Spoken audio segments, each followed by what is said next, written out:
Students, last class में हमने electric field और इलेक्ट्रिक फील्ड इंटेंसिटी के बारे में डिस्कस किया था। आज उसी मैनर में हम थोड़ा आगे चलते हैं और जो आज का हमारा टॉपिक है वो है electric field due to a point charge. अब इस टॉपिक को हमने लास्ट क्लास में डिस्कस कर लिया था, बट यहाँ से हम थोड़ा सा आगे चलकर इलेक्ट्रिक फील्ड चूंकि एक वेक्टर क्वांटिटी है तो किस तरह से हम इसको वेक्टर फॉर्म में डिनोट करेंगे वो चीज़ समझेंगे। देखिए, अब मैंने कहा अगर ये पॉइंट चार्ज है Q और इससे R डिस्टेंस पर अगर कोई पॉइंट है P, तो इस पॉइंट P पर इस चार्ज Q के कारण जो इलेक्ट्रिक फील्ड इंटेंसिटी होगी वो क्या होगी, EP, और उसका फॉर्मूला क्या होगा, KQ/R²। KQ/R², ये लास्ट क्लास में हमने डिस्कस किया था। बट अगर मैं कहता हूं कि नहीं, मुझे जो इलेक्ट्रिक फील्ड इंटेंसिटी चाहिए वो in the form of vector चाहिए, तो उसके लिए मुझे क्या करना पड़ेगा वो देखिए आप कि लेट सपोज कि अगेन यही चार्ज है, एक किसी कोऑर्डिनेट सिस्टम में रखा है और इस पोजीशन वेक्टर जो है, इस पॉइंट के पोजीशन वेक्टर R1 वेक्टर है, कितना है R1 वेक्टर, और एक पॉइंट P है, दिस पॉइंट P के पोजीशन वेक्टर RP वेक्टर है और ये P पॉइंट है। तो मुझे इस पॉइंट चार्ज Q के कारण इस पॉइंट P पर क्या निकालना है, इलेक्ट्रिक फील्ड इंटेंसिटी निकालनी है। तो मैंने कहा कि किस तरह से मैं इसको निकालूंगा, तो मैंने आपको एक प्रोसीजर बताया था कि यहाँ पर एक टेस्ट चार्ज Q0 पुट करके देख लीजिए, और वो जो टेस्ट चार्ज होता है वो एक पॉजिटिव होता है। तो अब मुझे बताइए, ये जो चार्ज है ये चार्ज इसको रिपेल करेगा और रिपल्शन का फोर्स लगाएगा, तो रिपल्शन फोर्स की जो डायरेक्शन होगी वो कुछ इस तरह से होगी। तो इसका मतलब ये है कि इस पॉइंट पर इलेक्ट्रिक फील्ड इंटेंसिटी भी कितनी होगी, यही होगी। तो अगर ऐसा है तो ये जो डायरेक्शन है ये कौन सी हो गई, R1P वेक्टर, क्योंकि 1 से P तक है।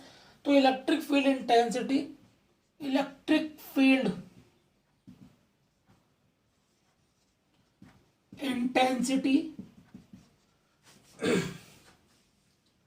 at point P due to point charge Q, due to point charge Q क्या हो जाएगी, EP vector is equal to KQ/R1P के वेक्टर का स्क्वायर, R1P के वेक्टर स्क्वायर डॉट क्या, R1P कैप। ये हमारा क्या हो जाएगा, फॉर्मूला हो जाएगा। क्लियर है बच्चों? मैंने क्या बोला कि EP वेक्टर क्या हो जाएगा, EP वेक्टर हो जाएगा KQ/R²। मुझे पता है कि ये R² जो है वो R1P वेक्टर है, क्योंकि 1 से P की ओर है, तो R1P कैप। और अगर मैंने कहा कि मैंने इसको इस तरह से लिख सकता हूँ, EP vector is equal to KQ/R1P vector का square dot R1P vector upon R1P का मॉड। याद है बच्चों आपको, R1P ये एक यूनिट वेक्टर है, और यूनिट वेक्टर जो होता है वो होता है वेक्टर अपॉन उसका मैग्नीट्यूड। अगर मैं किसी यूनिट वेक्टर की बात करता हूं तो वो हो जाता है A vector upon mod of A, A vector upon mod of A। तो अगर ऐसा है तो इसी मैनर में R1P कैप को क्या मैंने क्या लिखा, R1P वेक्टर अपॉन R1P का मोड। और अगर मैं इसको आगे थोड़ा सा सॉल्व करूंगा तो यहाँ पर मैं इसको लिख सकता हूँ R1P का मैग्नीट्यूड। तो electric field intensity due to a point charge का अगर मैं वेक्टर फॉर्म देखूं तो सेम फोर्स के वेक्टर फॉर्म की तरह है, क्योंकि वो भी एक वेक्टर क्वांटिटी होती है और ये भी एक वेक्टर क्वांटिटी है। आप इसको स्क्रीनशॉट ले लीजिए, नोट कर लीजिए। इसके बाद जो नेक्स्ट टॉपिक हम पढ़ेंगे वो पढ़ेंगे electric field due to a system of charges. ठीक है,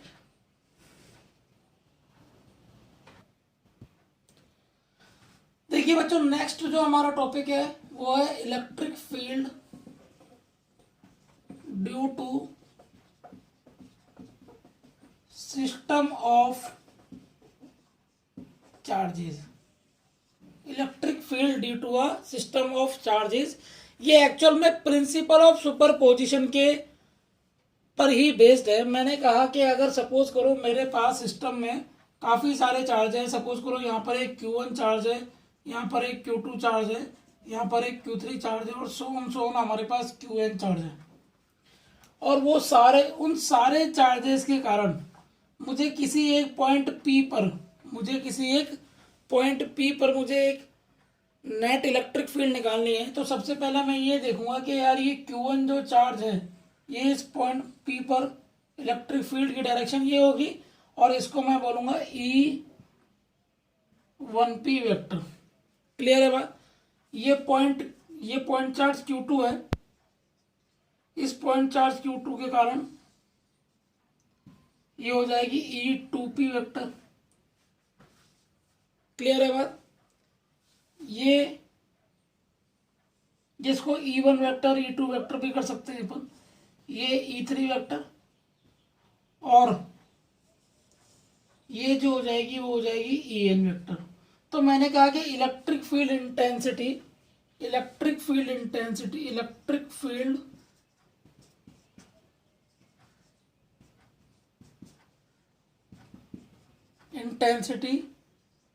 ड्यू टू सिस्टम ऑफ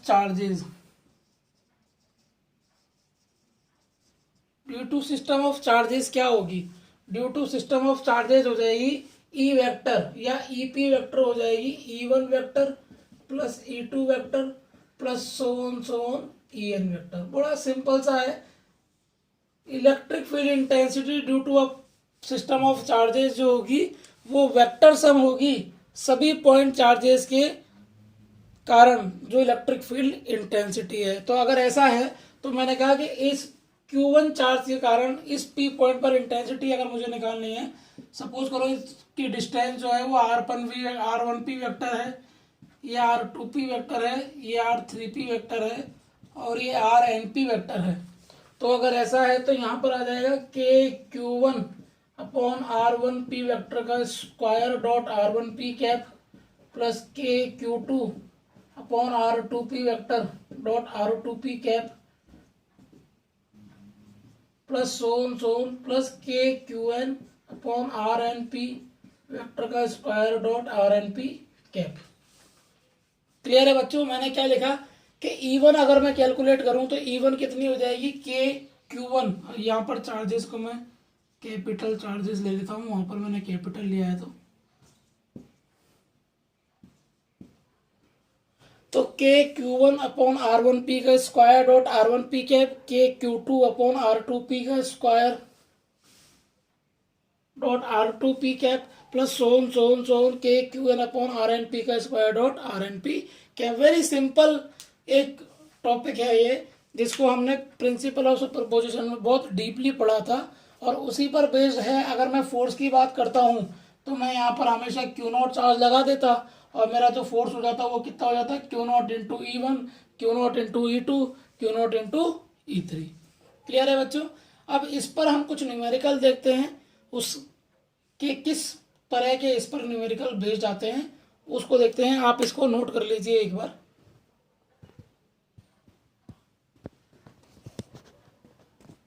एक ये न्यूमेरिकल है बच्चों, ये कहता है point charge 5 micro coulomb is placed at origin, find the electric field intensity at the point 0,4,-3। एक पॉइंट चार्ज है, देखिए किस तरह से करेंगे। ये इलेक्ट्रिक फील्ड इंटेंसिटी का वेक्टर फॉर्म पर बेस्ड एक क्वेश्चन है। कभी भी आपको कोऑर्डिनेट दें तो आप ये समझ जाना कि आपको आंसर जो है वो वेक्टर फॉर्म में ही निकालना है। और अगर सिंपल डिस्टेंस देता है तो KQ/R²। तो हमें यहाँ पर जो क्वेश्चन में हमें टर्म दी है वो एक कोऑर्डिनेट सिस्टम में दी है। इसका मतलब ये है जो हमारा आंसर आएगा बच्चों वो एक वेक्टर फॉर्म में आएगा। तो इसको ड्रॉ करने के लिए मुझे उस पॉइंट के भी पॉइंट चार्ज के भी कोऑर्डिनेट दिए हैं और वो क्या है ओरिजिन। तो मैंने कहा 0,0,0। क्लियर है बात? और यहाँ पर एक 5 माइक्रो कूलम रखा हुआ है, ठीक है। और जिस पॉइंट P पर निकालना है, सपोज करो मैंने इसको P माना तो उसके कोऑर्डिनेट दे रखे हैं 0,4, -3। क्लियर है बच्चों। अब मुझे इस पॉइंट पर इलेक्ट्रिक फील्ड इंटेंसिटी निकालनी है। तो सबसे पहले मैं ये देखता हूँ कि सपोज करो इसको मैंने O मान लिया, तो अगर मैं यहाँ पर एक पॉजिटिव चार्ज मान के अज्यूम करके देखूं तो ये 5 माइक्रो कूलम का चार्ज इसको क्या करेगा, अट्रैक्ट या रिपेल। मैं बोलूंगा इसको रिपेल करेगा। तो जो इलेक्ट्रिक फील्ड इंटेंसिटी डायरेक्शन होगी वो अवे फ्रॉम द चार्ज होगी, क्योंकि पॉजिटिव चार्ज है, ये हमें पहले भी पता है, नहीं तो तरीका मैंने आपको बता दिया। अब अगर ऐसा है तो अगर डायरेक्शन ये है तो इस डायरेक्शन को मैं क्या बोलूंगा, ओपी वेक्टर, क्योंकि मैं ओ से पी की तरफ मूव कर रहा हूं। तो अगर ऐसा है तो इंटेंसिटी एट पॉइंट पी कितना आ जाएगा, वो आ जाएगा K Q upon OP vector का square dot OP cap, K Q by R square dot R cap. तो अगर ऐसा है तो अब मुझे ओपी वेक्टर निकालना है बच्चों। ओपी वेक्टर क्या होगा, ओपी वेक्टर क्या हो जाएगा, अगर मैं माइनस करूंगा तो 4j -3k, 4j -3k। अगर ऐसा है तो मैंने इसका यूनिट वेक्टर निकाला, तो यूनिट वेक्टर क्या आ जाएगा, ओपी वेक्टर अपॉन ओपी का मैग्नीट्यूड, और ओपी का मैग्नीट्यूड 4j -3k अपॉन 5। कैसे आया बच्चों, 5 कैसे आया, मैंने कहा 4 का स्क्वायर प्लस 3 का स्क्वायर, तो 16 प्लस 9 कितना हो गया, 25। तो ये जो आ गया ये आ गया 5। अब देखिए, अब मुझे सिंपल वैल्यू पुट करनी है बच्चों। अगर मुझे वैल्यू पुट करनी है तो electric field intensity eight EP कितना हो जाएगा, के की वैल्यू कितनी है, 9 इंटू 10⁹, क्यू की वैल्यू है 5 इंटू 10⁻⁻6 बाय ओपी का स्क्वायर। तो मुझे पता है ओपी का मैग्नीट्यूड, ओपी का मैग्नीट्यूड कितना आया 5, तो 5 का स्क्वायर तो 5। क्लियर है बच्चों। इनटू कितना, इनटू है 4j -3k अपॉन 5। क्लियर है बच्चों। मैंने क्या करा, 5 से 5 कैंसिल आउट कर दिया, तो यहां पर जो आया कैलकुलेशन में वो आया EP is equal to 9/25 4j -3k into 10⁻3 newton per coulomb. Newton per coulomb. आप इसको फर्दर सॉल्व कर लीजिए, अगर आप यहाँ पर भी छोड़ते हैं तो भी आंसर सही है, आप इसको कैलकुलेट करके फर्दर सॉल्व भी कर सकते हैं। तो बड़ा सिंपल होता है। यहाँ पर आप बस इतना आपको ध्यान रखना है कि ये पॉजिटिव डायरेक्शन है, तो यहाँ पर डायरेक्शन की गलतियां बच्चों से हो जाती हैं। तो डायरेक्शन की गलतियों को समझने के लिए, उनको दूर करने के लिए, उनको रेक्टिफाई करने के लिए आपको क्या करना है, आपको ये देखना है कि मेरा वेक्टर की डायरेक्शन कैसी है। सपोज करो यहाँ पर क्या होता, -5 माइक्रो कूलम होता, तो अब मुझे पता है कि अगर मैं यहाँ पर Q0 रखूंगा तो वो जो Q0 है ये नेगेटिव चार्ज इसको क्या करेगा, अट्रैक्ट करेगा। तो यहाँ पर जो डायरेक्शन होती है इलेक्ट्रिक फील्ड की वो O से P ना होकर क्या हो जाती, P से O हो जाती।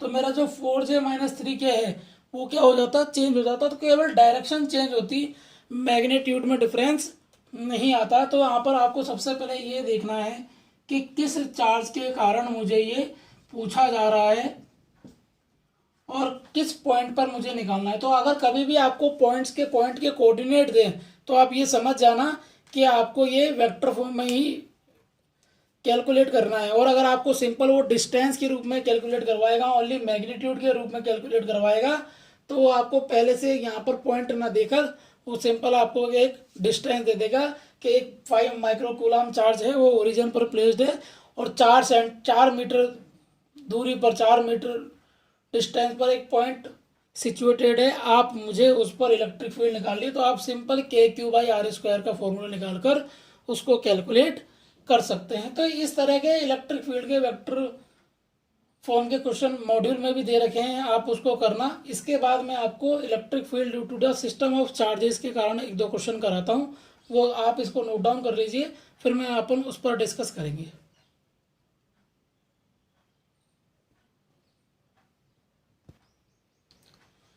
ये एक छोटे से क्वेश्चन से अपन यहाँ पर इनिशिएट करते हैं। यहाँ पर एक क्वेश्चन दिया हुआ है कि यहाँ पर एक इक्विलेटरल ट्राइंगल के 2 वर्टिसेस पर 2 चार्ज रखे हुए हैं और उस ट्राइंगल की जो साइड है वो L है और थर्ड वर्टिस पर A पर मुझे इलेक्ट्रिक फील्ड इंटेंसिटी निकालनी है।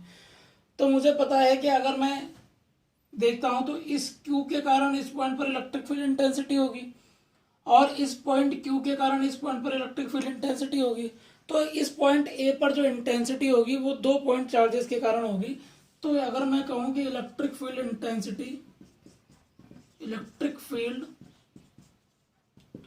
इंटेंसिटी एट पॉइंट A जो होगी वो EA वेक्टर जो होगी वो हो जाएगी EB vector plus EC vector, मतलब B पॉइंट पर रखे चार्ज के कारण और C पॉइंट पर रखे चार्ज के कारण। मैंने कहा कि अगर मैं कहता हूँ ये पॉजिटिव चार्ज है तो इसके कारण इंटेंसिटी जो होगी वो इस तरफ होगी EA वेक्टर और इसके कारण जो इंटेंसिटी होगी वो होगी EB वेक्टर इस तरफ। तो जो अगर ऐसा है तो उसके बाद मुझे पता है कि EB का मैग्नीट्यूड कितना होगा, तो वो हो जाएगा KQ/L²। और अगर मैं EC का मैग्नीट्यूड निकालूं तो वो भी कितना आ जाएगा KQ/L², क्योंकि दोनों का मैग्नीट्यूड क्या है, सेम है। तो अगर मैं नेट इंटेंसिटी का मैग्नीट्यूड निकालूं, EA का अगर मैं मैग्नीट्यूड निकालूं बच्चों, तो EA का मैग्नीट्यूड क्या होगा, √EB² plus EC² plus 2EB EC cos theta. और यहाँ पर जो थीटा है वो कितना है बच्चों, 60 डिग्री, क्योंकि ये इक्विलेटरल ट्राइंगल है। तो यहाँ पर जो थीटा है वो कितना है, 60 डिग्री। कितना है, 60 डिग्री। अब देखिए आप, अगर मैं इसको सॉल्व करता हूँ तो ये जो होगा वो EB² प्लस EB²। क्यों बच्चों, क्योंकि मुझे पता है कि यहाँ पर दोनों का मैग्नीट्यूड सेम है, प्लस 2EB² इंटू 1/2, क्योंकि cos 60 की वैल्यू 1/2, तो ए की वैल्यू जो आ गई वो आ गई √3EB या फिर √3KQ/L²। और अगर मैं यहाँ पर tan अल्फा की वैल्यू निकालता हूँ तो tan अल्फा की वैल्यू आएगी 1/√3। कैसे आएगी बच्चों, हमने लास्ट क्लास में भी कैलकुलेट किया था प्रिंसिपल ऑफ सुपरपोजिशन में, आपको याद होगा।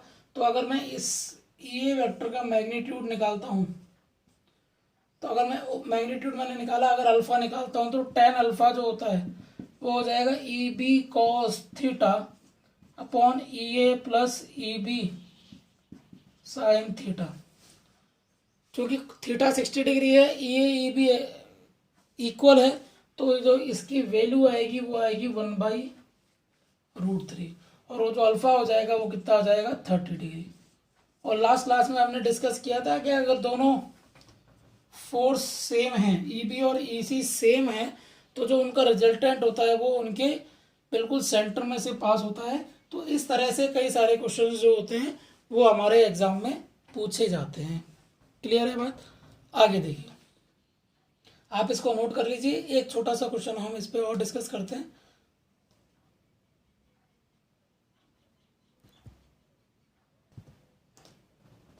हम इसको मेथड 2 से भी कर सकते हैं, हम इसको वेक्टर फॉर्म से भी कैलकुलेट कर सकते हैं। उस तो भी आंसर जो आएगा वो क्या आएगा, बिल्कुल सेम ही आएगा कि हमें EA के कंपोनेंट निकालने हैं, EA cos theta plus EA sin theta, और EB हाँ EB है, EB cos थीटा और EB sin थीटा और EC cos थीटा और EC sin थीटा। तो मैं देखूंगा कि cos थीटा वाले कंपोनेंट जो होंगे वो कैंसिल आउट हो जाएंगे और जो नेट बचेगा वो वर्टिकल डायरेक्शन में कंपोनेंट बचेगा। हमने फोर्स में इस तरह के क्वेश्चन किए हुए हैं।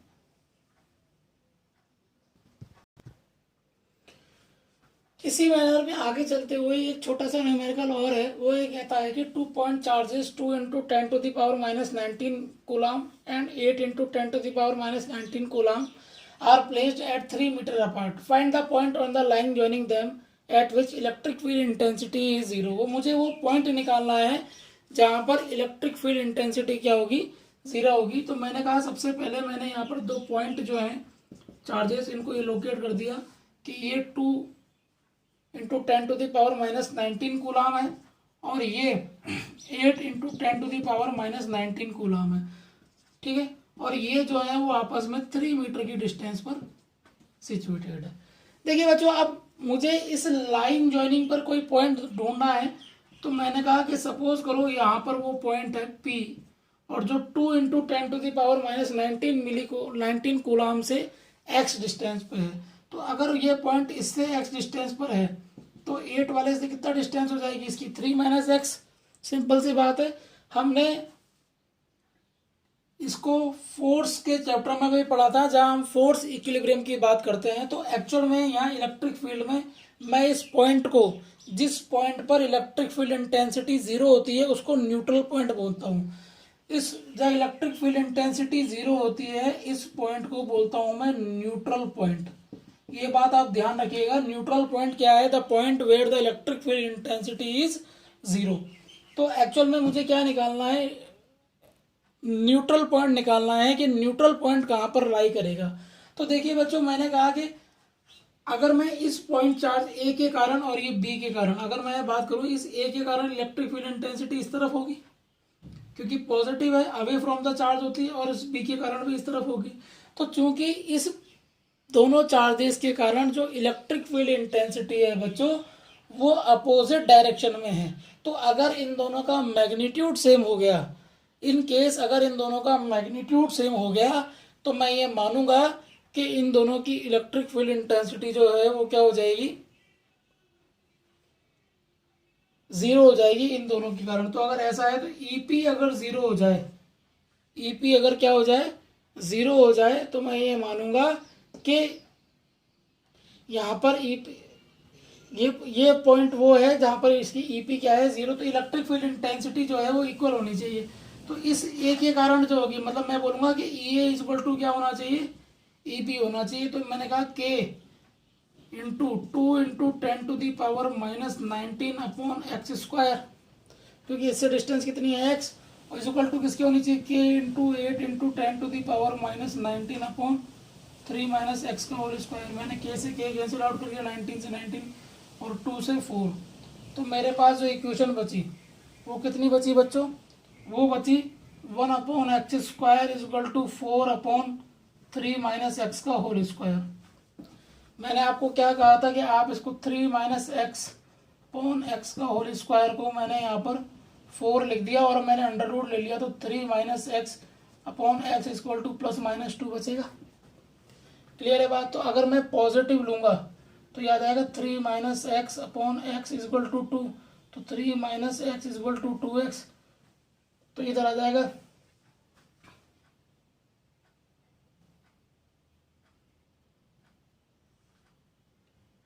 तो ये आ जाएगा 3 = 3x। तो x इक्वल टू आ जाएगा 1 मीटर। क्लियर है बच्चों? अगर मैं इसमें नेगेटिव लूंगा, क्या लूंगा? अगर इसमें मैंने नेगेटिव लिया तो ये आ जाएगा 3 - x/x इक्वल टू -2। तो 3 - x इक्वल टू -2x। तो 3 इक्वल टू -x, तो x इक्वल टू -3, चूंकि पॉसिबल नहीं है। तो मेरा जो आंसर हो जाएगा वो क्या हो जाएगा कि इस ए पॉइंट से 1 मीटर, तो इससे कितना हो गया? 2 मीटर। तो हो सकता है वो आपसे किसी पॉइंट स्पेसिफिक पूछ ले कि मुझे इस पॉइंट से बताओ या इस पॉइंट से बताओ, तो आप किसी भी पॉइंट से निकाल देना, उसके बाद दूसरे वाले से क्या कर देना? माइनस कर देना। इस तरह के जो क्वेश्चंस हैं वो आपसे कई बार आपसे पूछे जाते हैं। तो ये बेसिकली न्यूट्रल पॉइंट पर बेस्ड है, जहाँ पर हमें इलेक्ट्रिक फील्ड को क्या करना पड़ता है? ज़ीरो करना पड़ता है। तो यहाँ पर हमारा बेसिक इलेक्ट्रिक फील्ड इंटेंसिटी जो है वो due to a point charge का टॉपिक जो है वो ख़त्म होता है। इस पर बेस्ड कुछ न्यूमेरिकल आपको मॉड्यूल में दिए हुए हैं, तो वो आप करिएगा। उसके बाद अगर कोई डाउट हो तो हम उसको नेक्स्ट क्लास में डिस्कस करते हैं। आप इसको एक बार नोट कर लीजिए। और एक छोटा सा न्यूमेरिकल जो है वो मैं आपको एक होमवर्क में देता हूँ ताकि आप इसको करें।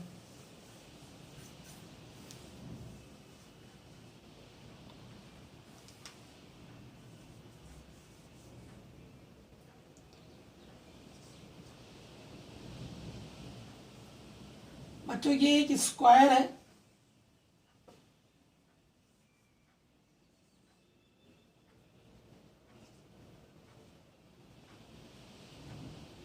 इस स्क्वायर के 3 कॉर्नर्स पर ए बी सी पर